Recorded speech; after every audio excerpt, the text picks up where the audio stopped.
ছাত্র আন্দোলনের মুখে দেশ ছেড়ে পালিয়েছেন বাংলাদেশের সাবেক প্রধানমন্ত্রী শেখ হাসিনা। বর্তমানে তিনি ভারতে অবস্থান করছেন। এই প্রেক্ষাপটে ভারত এখন একটি কঠিন অবস্থার সম্মুখীন হয়েছে। হাসিনার দীর্ঘকালীন সমর্থক হিসেবে পরিচিত দিল্লি এখন নতুন বাস্তবতার সঙ্গে খাপ খাওয়ানোর চাপে পড়েছে।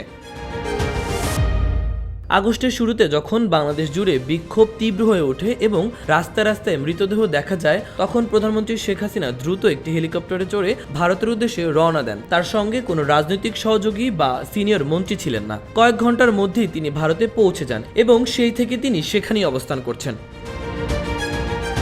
দ্য গার্ডিয়ানের প্রতিবেদনে বলা হয়, বাংলাদেশের ছাত্র বিক্ষোভ থেকে শুরু হয়ে সারা দেশে ছড়িয়ে পড়া আন্দোলন হাসিনার পতনের কারণ হয়ে দাঁড়ায়। তার সরকার আন্দোলনকারীদের উপর কঠোর দমন পীড়ন চালায়, ফলে শত শত মানুষ নিহত এবং হাজার হাজার মানুষ আহত হয়। এই পরিস্থিতিতে ৫ আগস্ট হাসিনা যখন তার বাসভবন ত্যাগ করেন, তখন বাংলাদেশ জুড়ে সাধারণ মানুষ উদযাপনে মেতে ওঠে। তবে দিল্লিতে হাসিনার পতনকে দেখা হয় বিপর্যয় হিসেবে। ভারত বহুদিন ধরেই শেখ হাসিনার অন্যতম প্রধান সমর্থক ছিল।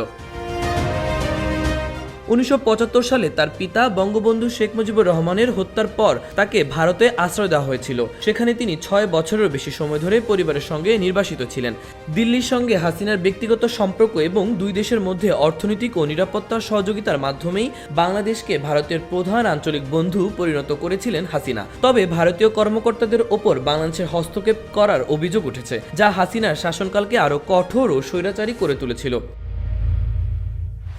বিরোধীরা অভিযোগ করছে, দিল্লি হাসিনাকে ক্ষমতায় রাখতে এবং নির্বাচনের প্রভাব বিস্তার করতে বিশেষ শক্তিকেও প্রভাবিত করার চেষ্টা করেছিল।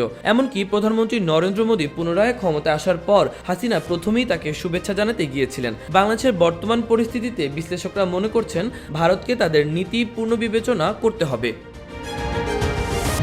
নোবেল বিজয়ী অর্থনীতিবিদ প্রফেসর ডক্টর মোহাম্মদ ইউনূসের নেতৃত্বে একটি অন্তর্বর্তীকালীন সরকার এখন বাংলাদেশের দায়িত্ব পালন করছে। তারা এই মুহূর্তে হাসিনা সরকারের কর্মকাণ্ডের জন্য জবাবদিহিতা নিশ্চিত করতে চায়। নতুন সরকার দেশের গণতান্ত্রিক ব্যবস্থা পুনঃপ্রতিষ্ঠিত করার লক্ষ্যে কাজ শুরু করেছে।